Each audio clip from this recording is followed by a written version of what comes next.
office aqui em Uberlândia, né? Está ficando esses dias, e é uma benção. Fica com o seu coração aberto, porque Deus vai falar no seu coração, amém? Amém, glória a Deus. Que coisa linda nós podermos estarmos na presença de Deus, né? Nós temos acesso pelo novo e vivo caminho através do sangue de Jesus. Nesses últimos tempos, eu me deparei meditando muito nos princípios básicos do cristianismo e eu cheguei à conclusão: que básico que o sangue derramado, eu fui comprada, eu fui redimida, eu fui justificada, eu fui limpa, eu fui purificado. Você foi comprado, justificado, limpo, purificado. Você não te pertence mais, você pertence a Deus. E existe um caminho para ser trilhado até o santo lugar, e você tem acesso a esse caminho. Oi? Ah, sim, amém. E é isso, eu tenho meditado muito nisso, e Deus tem falado tremendamente ao meu coração. Eu nasci na igreja, mas eu converti aos 13 anos de idade, então os princípios básicos, desde sempre eu estava lá aprendendo, porque Deus amou o mundo de tal maneira que deu seu único filho, para todo aquele que nele crê não pereça, mas tenha a vida eterna. E a gente vai memorizando esses versículos, e chega um determinado dia, Deus fala conosco, nos revela a palavra e nos salva. Mas é todo dia que a gente é limpo, todo dia que a gente é purificado. Porque quando eu comecei a prestar atenção, não teve dia, se eu não pequei com palavra, eu pequei com pensamento. Eu até segurei a palavra, falo, não quero pecar, mas já tinha pensado. Aí eu falo, Deus, misericórdia da minha vida. As misericórdias do Senhor são a causa de nós não sermos consumidos. E elas se renovam a cada manhã. É a cada manhã que nós temos o privilégio de termos acesso ao santo lugar, a chegar-vos confiadamente ao trono da graça, a fim de acharmos graça e misericórdia em ocasião oportuna. Ocasião oportuna, sabe qual é a ocasião oportuna? O dia que se chama hoje, graça e misericórdia, amém? Vamos orar e aproveitar para orar pelos dízimos, amém? Pai, em nome de Jesus, primeiramente nós queremos te agradecer por esses dízimos, por essas ofertas, pelo privilégio, ó Deus, de podermos dar, porque se demos, ó Deus, é porque o Senhor tem nos abençoado. E pedimos, ó Deus, por aqueles que não puderam ofertar, que não puderam dar, que o Senhor esteja trazendo prosperidade, para que eles possam, ó Deus, servir na tua casa com aquilo que o Senhor tem dado a cada um. Que o Senhor faça multiplicar a 30, a 60 e a 100 por um, tanto na administração quanto na casa de cada um. Que o Senhor traga prosperidade nesse lugar, em cada família. E te pedimos também, Senhor, que essa palavra a ser ministrada, que ela não volte vazia, Senhor, que ela faça, ó Deus, o que apraz no seu coração. Pai amado, a tua palavra é uma espada capaz de separar juntas e medulas, de discernir alma e espírito, e de descobrir todo o intento do coração do homem.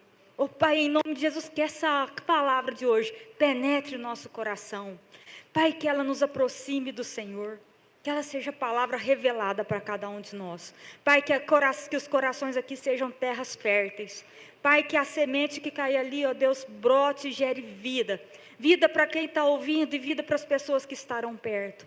Em nome de Jesus, ó Deus, traz vida sobre a palavra. Traz o teu Espírito Santo sobre a palavra. Em nome de Jesus, ó Deus. Amém. Vamos abrir as nossas Bíblias em 1 Reis 19. É um texto bastante conhecido, mas eu queria trazer algumas considerações aqui hoje.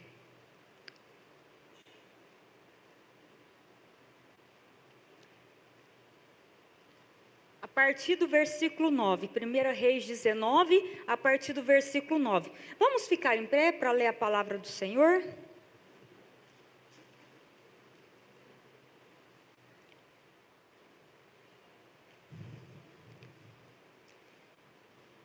E ali entrou numa caverna e passou ali a noite. E eis que a palavra do Senhor veio a ele e lhe disse: que fazes aqui, Elias? E ele disse: tenho sido muito zeloso pelo Senhor, Deus dos exércitos, porque os filhos de Israel deixaram a tua aliança, derrubaram os teus altares e mataram os teus profetas a espadas, e só eu fiquei e busco a minha vida para me tirarem. E Deus lhe disse: sai para fora e põe-te neste monte perante o Senhor. E eis que passava o Senhor como também um grande e forte vento que fendia os montes e quebrava as penhas diante do Senhor. Porém o Senhor não estava no vento. E depois do vento um terremoto. Também o Senhor não estava no terremoto. E depois do terremoto um fogo. Porém também o Senhor não estava no fogo. E depois do fogo uma voz mansa e delicada. E sucedeu que, ouvindo Elias, envolveu o seu rosto numa capa e saiu para fora. E pôs-se à entrada da caverna. E eis que veio a ele uma voz que dizia: que fazes aqui, Elias? E ele lhe disse: eu tenho sido um extremo zeloso pelo Senhor Deus dos exércitos, porque os filhos de Israel deixaram a tua aliança, derrubaram os teus altares e mataram os teus profetas a espadas. E só eu fiquei e busco a minha vida para me tirarem.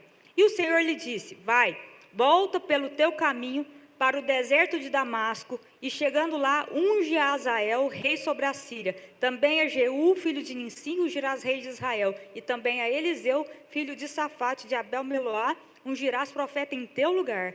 E há de ser que o que escapar da espada de Israel, matá-lo-á Jeú. E o que escapar da espada de Jeú, matá-lo-á Eliseu. Também deixei ficar em Israel 7.000, todos os joelhos que não se dobraram a Baal, toda a boca que não o beijou.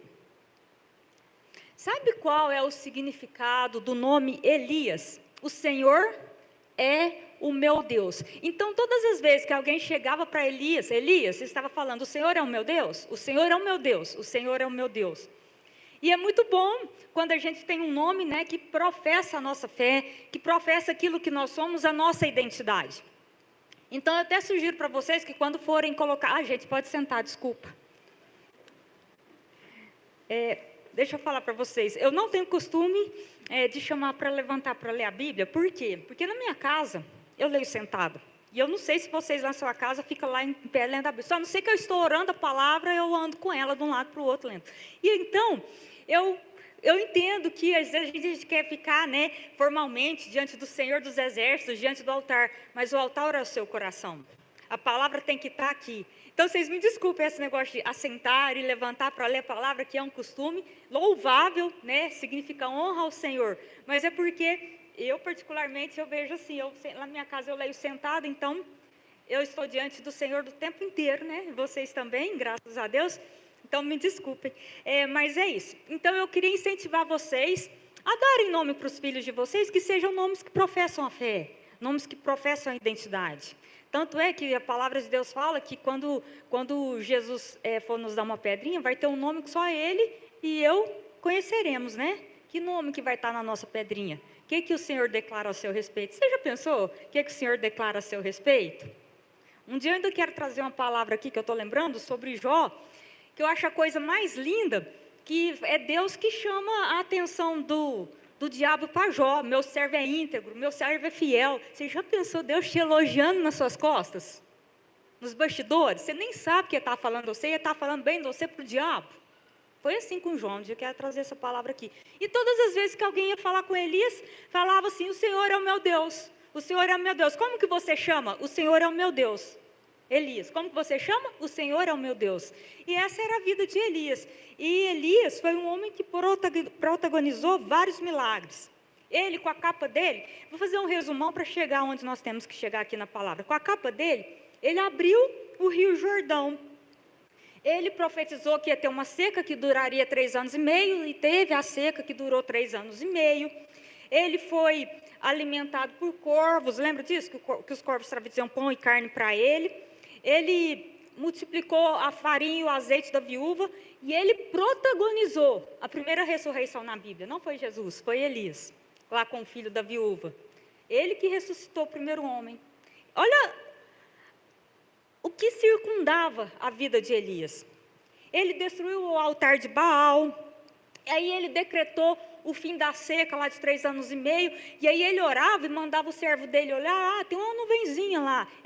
Não tem nada lá. O servo dele foi olhar 7 vezes, só na 7ª vez que houve uma nuvenzinha, e choveu. Então, a vida dele era um milagre. Todo dia acontecia milagres poderosos na vida de Elias. E ele estava lá vivenciando tudo isso, e todas as vezes ele falava, o Senhor é o meu Deus, o Senhor é o meu Deus. Só que ele vivia num contexto lá, que eu queria trazer aqui, que era, quem reinava na época lá, era Acabe e Jezabel. E Acabe e Jezabel, eles sempre faziam o que era mal perante o Senhor. Eles adoravam a outros deuses, e eles adoravam a Baal. E foi proposto lá na época que aquele que fizesse descer fogo sobre o altar seria considerado verdadeiro Deus. Então reuniu lá Elias com 400 profetas de Baal, mais 450 de Assafate lá, reuniram e primeiro os profetas de Baal começaram a clamar, desce fogo, desce fogo, desce fogo, e a coisa demorava tanto que Elias começou a zombar. Vai ver que seu Deus aí cochilou. Está isso na Bíblia. Vai ver que ele foi no banheiro. Está isso na Bíblia. Vai ver que ele está no banheiro. E eles clamaram, e clamaram, e clamaram, e nada aconteceu. Chegou a vez de Elias, sabe o que ele fez? Em vez dele clamar por fogo primeiro, ele manda molhar o altar. Quem vai pôr fogo aqui em churrasqueira ou acender uma fogueira e molha ela primeiro? Elias foi e molhou, mandou molhar o altar. E ele clamou. E na hora, ele não clamou muito tempo, na hora desceu fogo sobre aquele altar. E fala que foram mortos os 450 profetas de Baal naquela ocasião. E o que aconteceu? Jezabel não estava lá. E por intermédio de Acabe, ela ficou sabendo do ocorrido. E ela manda um mensageiro até Elias, ameaçando Elias de morte. Elias, eu vou te matar.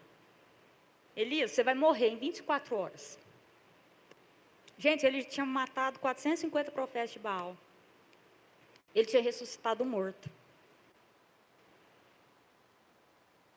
Ele tinha experimentado coisas que muitos de nós nunca experimentaremos. E o que acontece? Ele pega o servo dele, leva lá para Berseba, atravessa a fronteira, vai para o deserto. E ali no deserto, ele deseja a morte. É a mesma coisa de, vamos supor, alguém está te ameaçando de morte, aí você começa a clamar pela morte. Você fica com tanto medo de morrer que você clama para Deus te matar. E ele começa a pedir para Deus matá-lo, para Deus tirar a vida dele. Ele estava tão esgotado emocionalmente ali, que ele dormiu no deserto.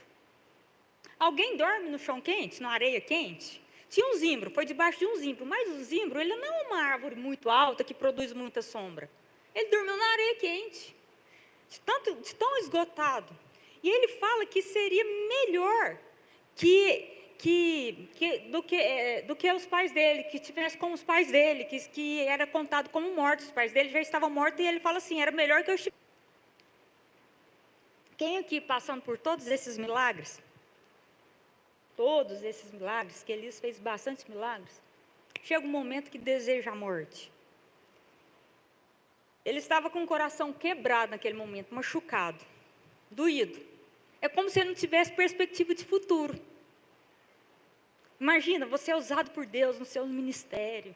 Deus usa a sua vida na vida das pessoas. Ou contextualizando aqui, você foi promovido na sua empresa, você abriu um negócio e deu muito certo. Você hoje, ao invés de ser empregado, você sustenta muitos hoje com a sua empresa. Ou você tem um emprego que está sustentando a sua casa.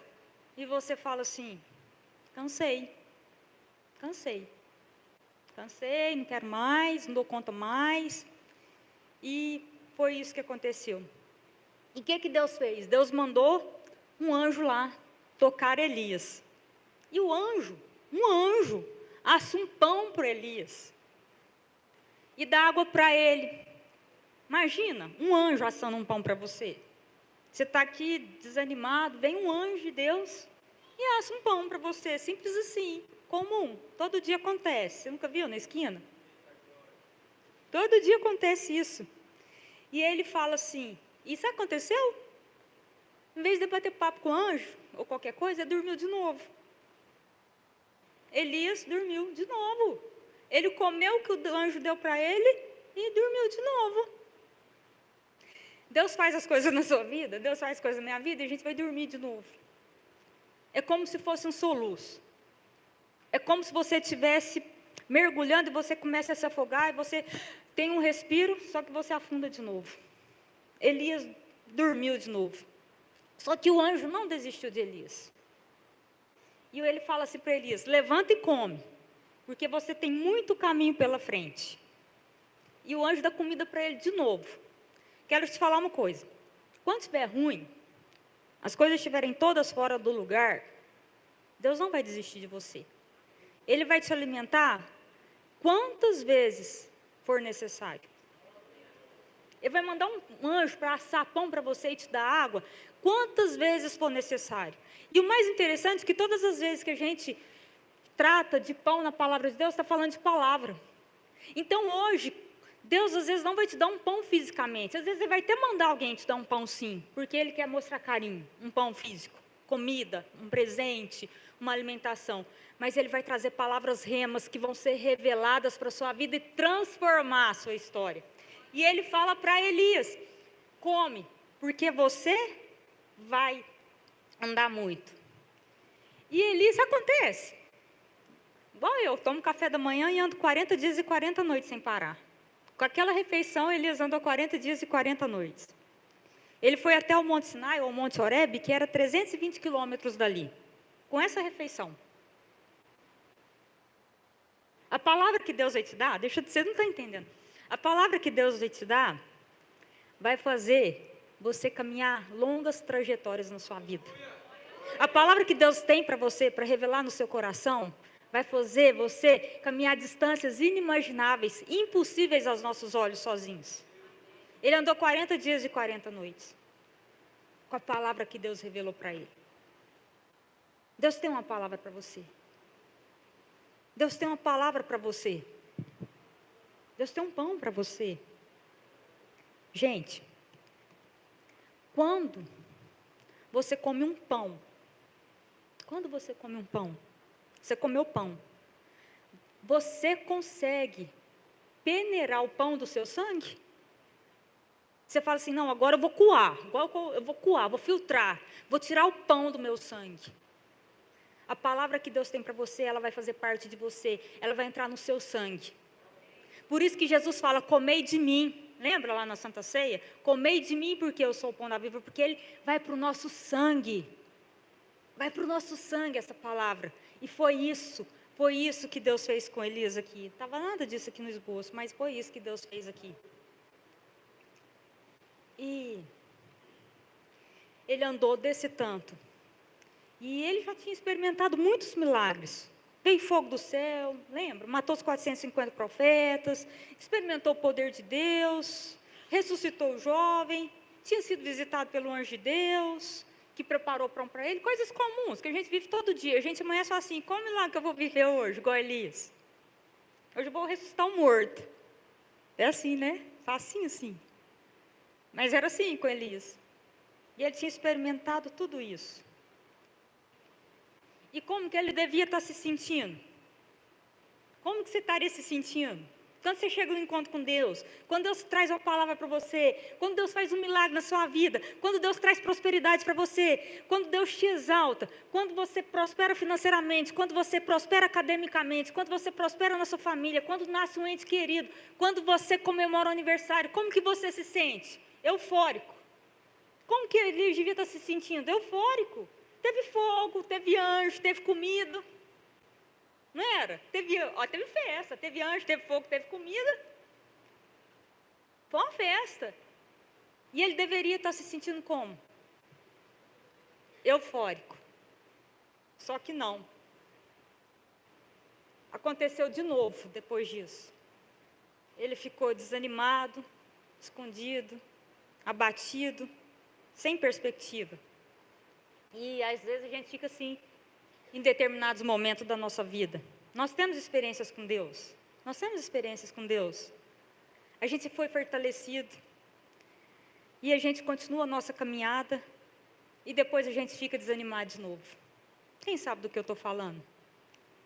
Você teve experiência com Deus? Eu tive experiência com Deus, mas chega um momento que você fala assim, não dá mais. Elias vai e entra numa caverna. Extremamente apático. Se hoje ela já entrar numa caverna, eu já entrei em caverna. É um breu. Quando está muito preparado turisticamente, tem umas luzinhas amarelinhas lá dentro. Mas geralmente é um breu. Ele estava lá num breu, provavelmente, apático. Não queria fazer nada, não queria ouvir nada, não queria falar com ninguém, não queria ver ninguém. Não aguento mais. Sabe, às vezes a gente quer vivenciar isso, simplesmente apertar um botão, desligar o botão. Off. Estou para ninguém. Off. Quero desistir. O Elias estava assim. O Elias. Fazia pouco tempo, aqui, que ele tinha destruído o altar de Baal e matado os 400 profetas. Fazia os 40 dias, porque isso aqui foi depois dos 40 dias que o anjo tinha visitado ele. 40 dias que ele comeu o pão do anjo, que ele andou. Fazia 40 dias de experiência e ele enfiou na caverna. E nada motivava ele. Nem ter visto o morto ressuscitar motivava mais Elias. Nem ter visto parar de chover ou chover. Nem ter visto fogo caindo do céu. A gente se orar no monte, o gravetinho acendia, a gente ficava pulando de alegria. Quem já passou por essa experiência muitos anos atrás? Muitos anos atrás, né, a gente no monte orava, o gravetinho acendia, a gente partia um treco. Imagina o fogo. Mas isso não motivava mais o Elias. E quando a gente entra numa caverna, nem as experiências com Deus, nem o milagre que acontece do nosso lado, ou na nossa vida, ou através de nós, motiva mais. Nada motiva mais. E Deus pergunta uma vez, o que você está fazendo aqui, Elias? E ele disse, tenho sido muito zeloso pelo Senhor Deus dos exércitos, porque os filhos de Israel deixaram a tua aliança, derrubaram os teus altares e mataram os teus profetas a espadas, e só eu fiquei. E busco a minha vida para me tirarem. E Elias começa a falar como num desabafo. Ele começou a falar aquilo que ele pensava. E ele revela para Deus aquilo que consumia a alma dele. Como se a gente dissesse para Deus, Deus, não dá mais, não quero mais. Eu sou fiel, eu sou zeloso, sabe? Eu faço a obra, Deus. Eu acordo cedo, eu chego no culto antes das 6h30 para orar lá, antes do culto começar. Eu vou em tudo, eu vou nas reuniões de mulheres, vou na reunião de jovens. Faço tudo certinho, dou dízimo, dou oferta. Vou nos acampamentos, tudo, nos encontros. Está lá, mas não importa mais. Eu faço tudo, o que está adiantando? O povo não importa com a sua aliança. Estou pregando, Deus, faz menor diferença. Era assim que ele sentia. Por que aconteceu lá com os profetas de Baal?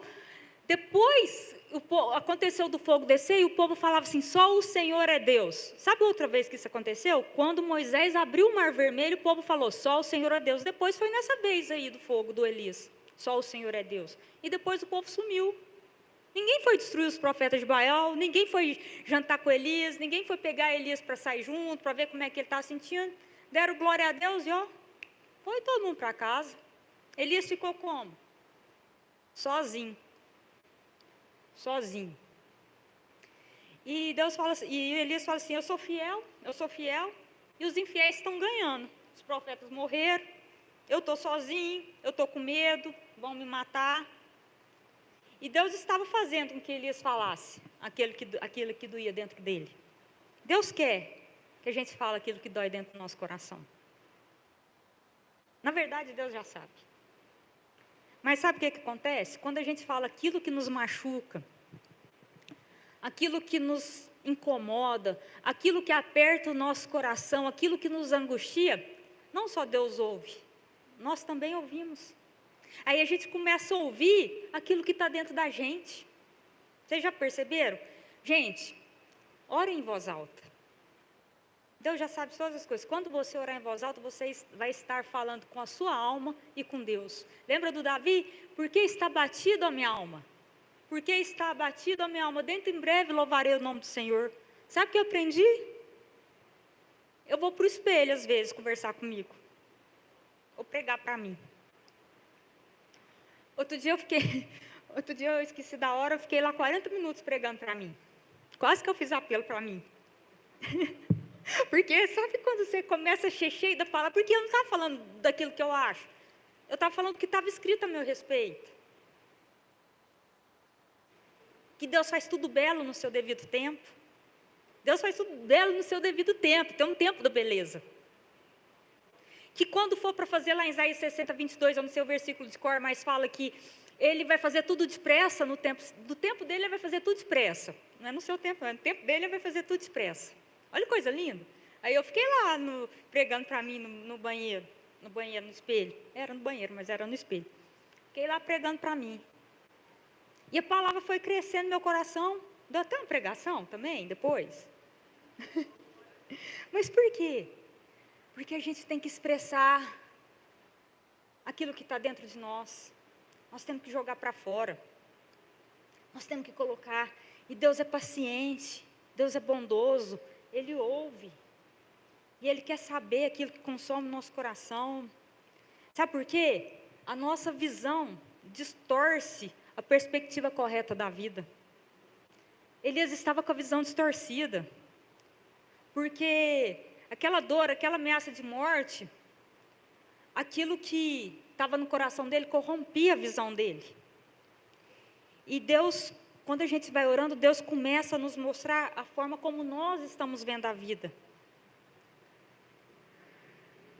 Muitas vezes, os nossos pensamentos nos fazem ficar remoendo, e a gente começa a viver em função dele. Você já viu? Às vezes a gente demora a dormir, às vezes a gente passa a noite em claro, e às vezes quando a gente se levanta é aquele mesmo pensamento que está ali. Isso faz perder a perspectiva da realidade de que Deus tem para nós. E na vida de Elias isso foi causado por um pensamento que não saía da cabeça dele. Ele ficava lá assim: o recado de Jezabel. O recado de Jezabel. Ele veio lá para o outro lado, o recado de Jezabel. Aí ele não dormia, o recado de Jezabel. Acordava de olheira, ou não tinha dormido, o recado de Jezabel. Ele estava meditando no quê? Ele estava meditando no recado de Jezabel. Ele não estava meditando naquilo que Deus era, quem Deus era, qual era o poder de Deus. Ele estava simplesmente no recado de Jezabel. Posso falar uma coisa que Deus está trazendo aqui? Tem alguma data na nossa vida, na sua vida, uma festa, um evento, que algo aconteceu, alguém te diz uma coisa, e aquilo gerou algo tão desconfortável dentro de você, que até hoje você pensa naquilo, o recado de Jezabel. Você está preso lá naquela data, no aniversário, no nascimento, numa formatura, num almoço de família. E você nunca mais saiu daquele almoço de família. O recado de Jezabel. O recado de Jezabel. E aquilo consome a sua alma. Aquilo te faz entrar em cavernas. Está na hora de colocar isso para fora. De arrebentar com essa data. Não é justo. Elias provavelmente fala assim: não é justo. Não é justo o que está acontecendo. Isso, martelando na nossa cabeça. A gente fica lá. A gente volta. A gente volta. A gente volta. Quem sabe do que eu estou falando? Você sabe exatamente a data. Você sabe às vezes até a cor da roupa que você estava e que a outra pessoa estava. Faz anos. E você está lá preso naquele evento. E esses pensamentos, eles distorcem mesmo a nossa visão de mundo. Isso afeta o nosso corpo, a nossa fé. A gente chega a adoecer. A gente perde as forças. A nossa espiritualidade é comprometida. Olha o Elias, gente. Às vezes minha mãe fala assim, leva um testemunho, eu falo assim, eu não posso, numa pregação sobre Elias, eu não posso falar de mim, porque ele é o próprio testemunho. Olha o Elias. A gente chega a pensar que foi abandonado por Deus em determinados momentos.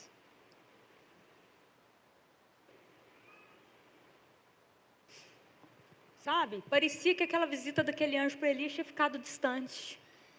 Às vezes você acabou de ter uma experiência com Deus, acontece um negocinho, é como se fosse tudo pelo ralo. Como se... vai embora.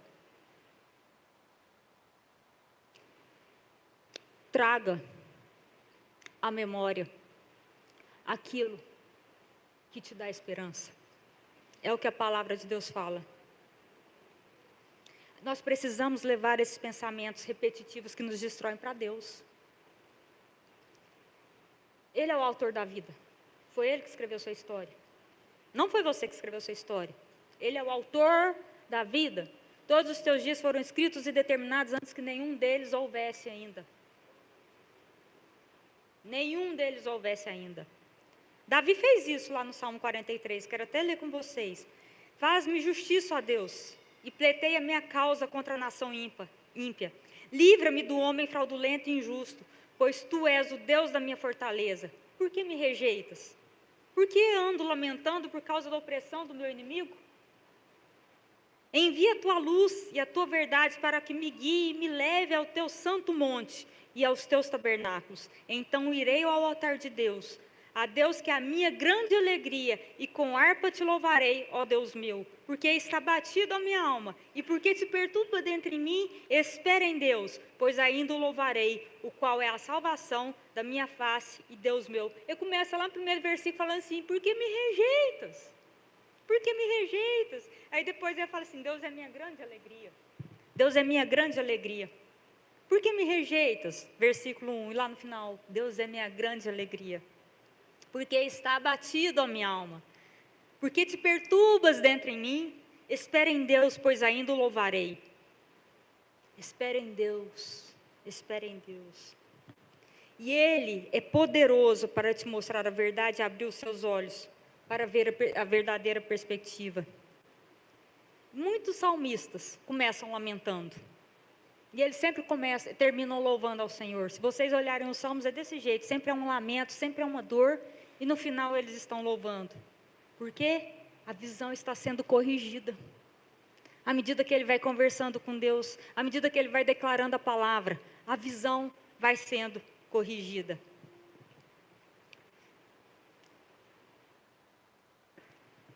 Então, nesse momento não adiantava nada para Elias. Não adiantava o anjo, não adiantava o pão, não adiantava a água fresca, o fogo. E Deus vai pessoalmente resgatar Elias. Já que não adianta anjo, não adianta pão, não adianta fogo, não adianta nada, Deus vai pessoalmente resgatar Elias. Louvarei ao Senhor na presença do Senhor. Falarei bem do Senhor na sua presença. Está escrito assim, falarei bem do Senhor na sua presença. Você já viu isso? Quando você fala bem do Senhor na presença dEle, a presença dEle é revelada a você. Fale bem do Senhor na presença dEle. Fale aquilo que Ele é. Deixa eu falar uma coisa para vocês. Filipenses 4, texto conhecido. Não andeis ansiosos de coisa alguma, antes fazei conhecido diante de Deus, com súplicas e ações de graça, todas as vossas petições. E a paz de Deus, que excede todo entendimento, guardará a vossa mente e o vosso coração em Cristo Jesus. Quanto ao mais, irmãos, tudo que é puro, tudo que é verdadeiro, se há boa fama, se algum louvor existe, seja isso que ocupe o vosso pensamento. E o Deus da paz será convosco. Nessa palavra, quando fala assim, apresentai-vos ao Senhor as vossas petições, com súplicas e ações de graças, a súplica, se você pegar a tradução correta lá, significa assim, fala para Deus quem Ele é, exalte o nome do Senhor, Deus, o Senhor é eterno, o Senhor é verdadeiro, o Senhor é santo, o Senhor é infinito, o Senhor é poderoso, o Senhor é puro, o Senhor é grande, o Senhor é o Rei dos Reis, o Senhor é o Senhor dos Senhores, o Senhor é o dono da minha vida, o Senhor é o dono da minha história. Reconhece quem Deus é. Fale de Deus na presença dEle. Reconheça quem Deus é para você e para Ele. E ações de graça, sabe o que é? Traga memória, aquilo que te dá esperança. Traga memória aquilo que Ele já fez na sua vida. Se Deus fez ali, Ele vai fazer aqui. Se Deus fez lá atrás na minha vida, Ele vai fazer de novo aqui. Traga memória. E aí você começa a apresentar diante de Deus as suas demandas, as suas tristezas, as suas necessidades. E Deus vai trazer a resposta, porque aquela palavra já foi gerada em você. E a paz de Deus, que excede todo entendimento, guardará a sua mente e o seu coração em Cristo Jesus. E fala assim, deu tudo errado, a resposta foi não. O Deus da paz é com você. O Deus da paz será com você. O que é mais importante, a paz de Deus ou o Deus da paz? Não só a paz de Deus estará com você, mas o Deus da paz. Se a resposta for um belo não, não é hora, não vou fazer desse jeito, o Deus da paz será com você. E esse Deus aqui, ele era com Elias. E Deus entra na caverna. Deus não argumenta sobre as questões do Elias. Deus não filosofa com ele. Deus não debate com Elias. E ele começa a revelar o poder dele. E Deus dá uma ordem para Elias. Elias, sai da caverna. Sabe o que aconteceu? Tcharam, Elias sai da caverna. Elias fica lá paralisado. Imóvel.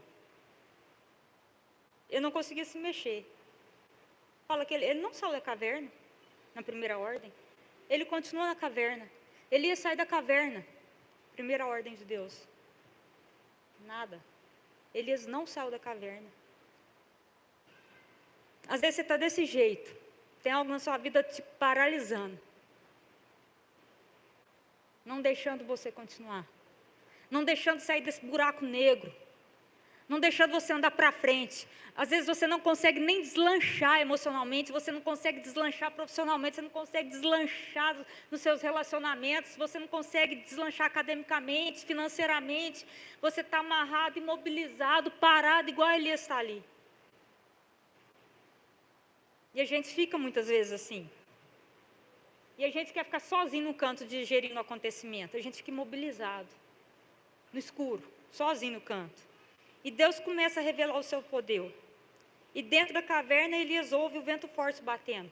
E esse vento era tão forte que fala que ele fez fenda nos montes. Imagina um vento que é tão forte que abre os montes. Que abre o buraco na rocha. Esse era o vento que Elias ouvia ali. E o interessante é que a palavra hebraica para esse vento é ruia. Que é a mesma palavra escrita para vento, que é a mesma palavra escrita para o Espírito Santo. Faz barulho. E Elias ficou quietinho ali. Gente, se fosse eu já tinha corrido para fora, a caverna vai desmoronar em cima de mim. Elias continuou ali, dentro da caverna. E nada.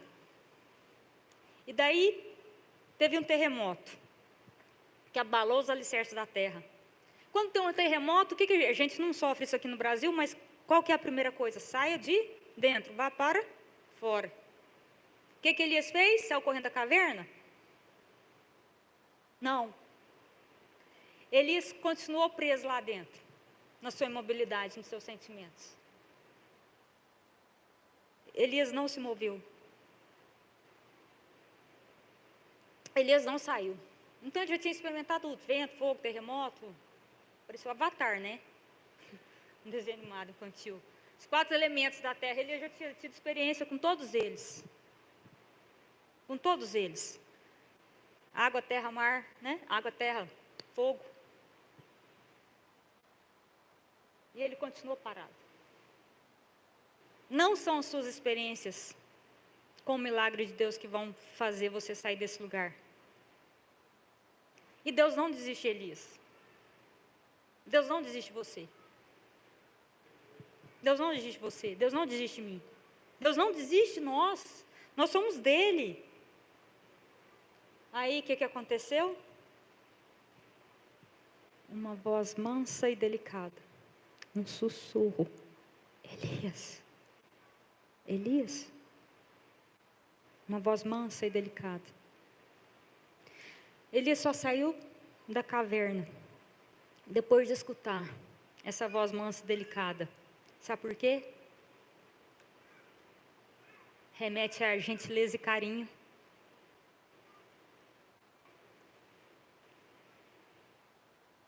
Remete a gentileza e carinho. Deus foi gentil com Elias. Deus foi carinhoso com a voz foi mansa e suave. Não teve grito, que a palavra a gente ouve muito na Bíblia que a voz de Deus é como trovões, né? A voz foi mansa e delicada. A voz gentil, demonstrando amor. A Bíblia não fala o que Deus falou, o que Deus sussurrou no ouvido de Elias. Mas era algo calmo, suave. Deus falou com Daniel quando ele estava prostrado. Você é muito amado. Falou para Daniel. Deus falou para Isaías, estou contigo e não te desampararei. Deus falou para Josué, ser forte e corajoso, eu sou contigo. Mas a gente não sabe o que ele falou com Elias. Mas isso fez ele levantar e ir para fora. E ele cobriu a cabeça, em sinal de respeito. Até hoje os judeus usam aquele quipá, em sinal de respeito. E Deus pergunta de novo, o que fazes aqui? E Elias responde a mesma coisa. Ele respondeu o mesmo versículo. Como eu tinha pregado essa palavra antes e fui ler o texto novo, eu falei, e estava no iPad, eu fui falar, eu colei o versículo errado. Porque estava repetindo. É a mesma fala, que mataram os profetas, que ele está sozinho. E só que Deus responde dessa vez e dá uma nova missão para ele. Volta para o teu caminho. Quando eu era adolescente, jovenzinha, eu gostava muito daquela música. Não vou cantar para não passar vergonha. Quero voltar ao princípio de tudo, quero voltar ao primeiro amor. E esses dias Deus me falou assim, que primeiro amor o quê? Você já amadureceu do primeiro amor. Vê onde você caiu. Vê em qual fase que você estava. Volta para o seu caminho.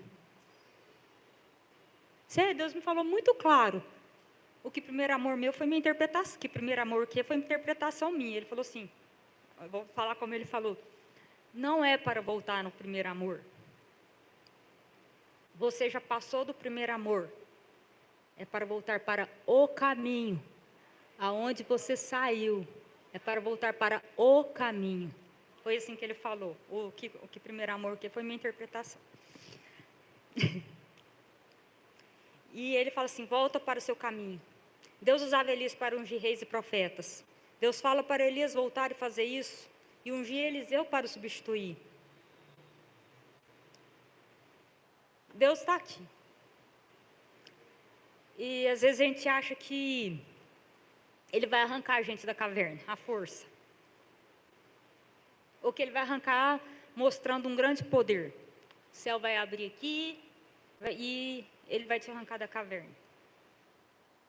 O que te tira da caverna é a voz suave de Deus na sua alma.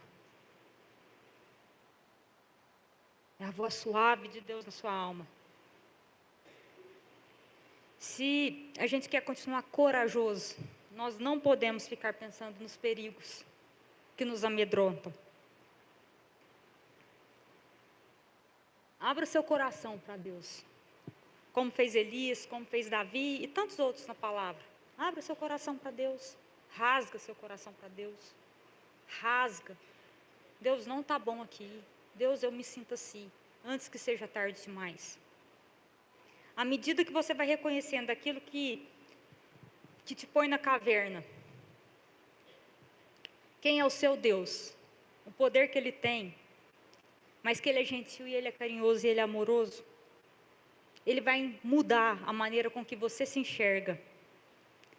E você vai parar de olhar para aquilo que te imobiliza, que te desanima, que te prende, que te isola. E você vai sair do escuro para a claridade.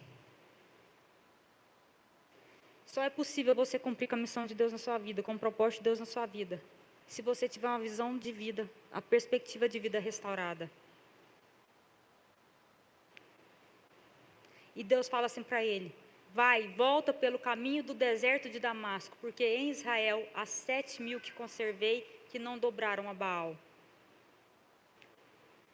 E voltar para o caminho de Damasco significa retomar o caminho do qual ele nunca deveria ter saído. E sabe o que aconteceu? Qual que era o medo de Elias? Presta atenção nisso.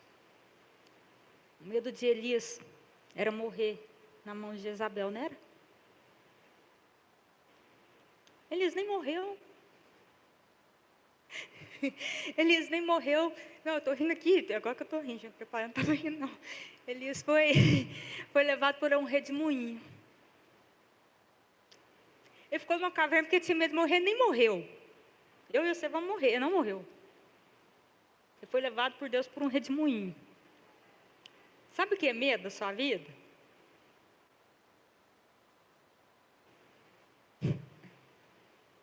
Não, gente.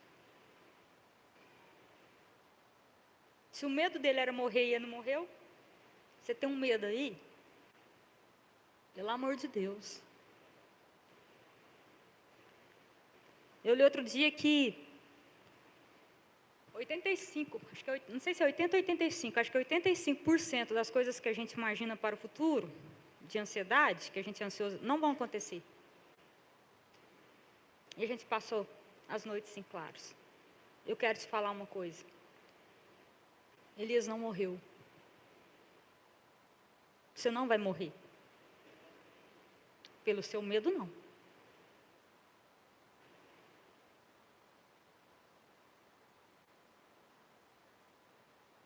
Vocês estão entendendo? Elias não morreu.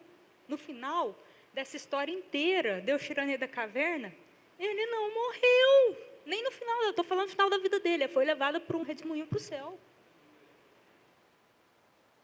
Qual o seu medo? O que te mobiliza?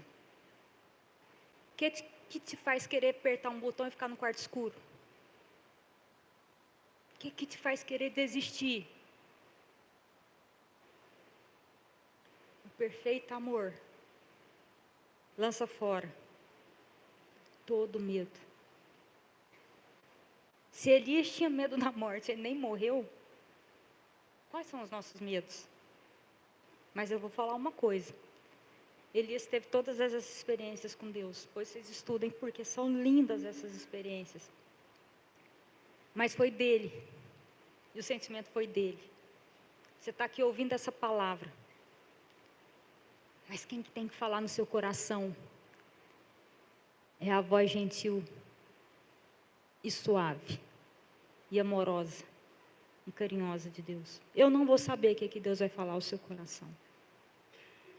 Porque vai ser no momento da intimidade. Vai ser sussurrado no seu ouvido. Só entre você e Ele. Às vezes não vai ter vozes, trovões e terremotos. Às vezes não vai ter vento rachando uma rocha. Mas vai ter uma voz que vai te colocar no caminho certo. Uma voz que vai mudar a sua história. Elias pediu para morrer, ele não morreu, mas ele teve o sucessor que foi Eliseu. Provavelmente era para ele ter feito o que Eliseu fez, se ele não tivesse sido levado por um redemoinho. Mas Deus atendeu e levou ele, sem morrer, mas levou. Mas a gente quer um estardalhaço. A gente quer o terremoto. A gente quer o trovão. A gente quer a ventania. É uma delícia viver tudo isso. Portanto, é que Elias viveu. Gente, ver fogo descendo. A gente faz até de teatro, imagina real. A gente acha bom quando a gente está fazendo teatro e vê um fogo. Já fizeram? Está um culto da fogueira lá, e a gente, vem fogo, aí vem. Aí põe um estopa lá, né, com óleo diesel. A gente acha lindo aquilo no teatro. Imagina isso na vida real. Imagina ressuscitando o morto. Imagina multiplicar o azeite e a farinha. Imagina você falar assim, hoje que vai chover mais não, hein? Vai chover mais não. 3 anos e meio sem chover. Agora pode chover, aí volta a chover. Era a experiência dele com Deus. Qual a sua experiência com Deus? Mas ele sabia quem era o Deus dele. Tanto é que ele foi para a caverna e quem apareceu lá? Não foi o anjo, foi Deus. Se o anjo não adiantou, se o anjo não adiantar na sua vida, vem Deus. Se o anjo não adiantar na sua vida, vem Deus. Porque ele não vai desistir de você. Você é dele, ele ama a sua vida e o seu medo não vai acontecer. Porque como ele ama, o perfeito amor lança fora todo medo. Se você está hoje aqui, se sentindo dentro de uma caverna, por uma palavra ouvida em determinado momento, por um recadinho, se você tem algo como o recado de Jezabel, o recado de Jezabel, o recado de Jezabel, eu vou ser demitido. A hora que acabar home office, eu vou ser demitido. A hora que acabar home office, eles vão ver que eu não era tão útil assim. O que está na sua cabeça? Eu não sou uma boa mãe, eu não sou um bom pai. O que você escutou? Você é um fracassado. Aí você fica lá, eu sou um fracassado, eu sou um fracassado. Eu sou um fraco. Nossa, como você é triste. Ah, eu sou triste, triste. Aí você tem problema, né? Você nunca soube resolver um probleminha de matemática? E aquilo foi entrando na sua vida.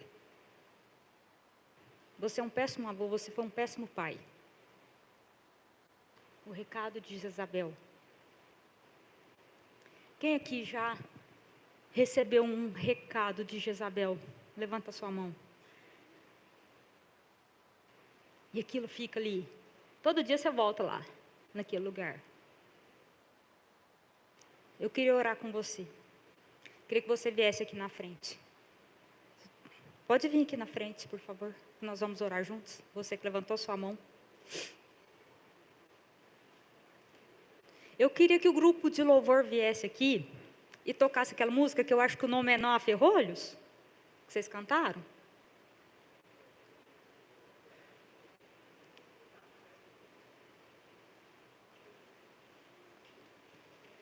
Eu acho Deus lindo, né? Porque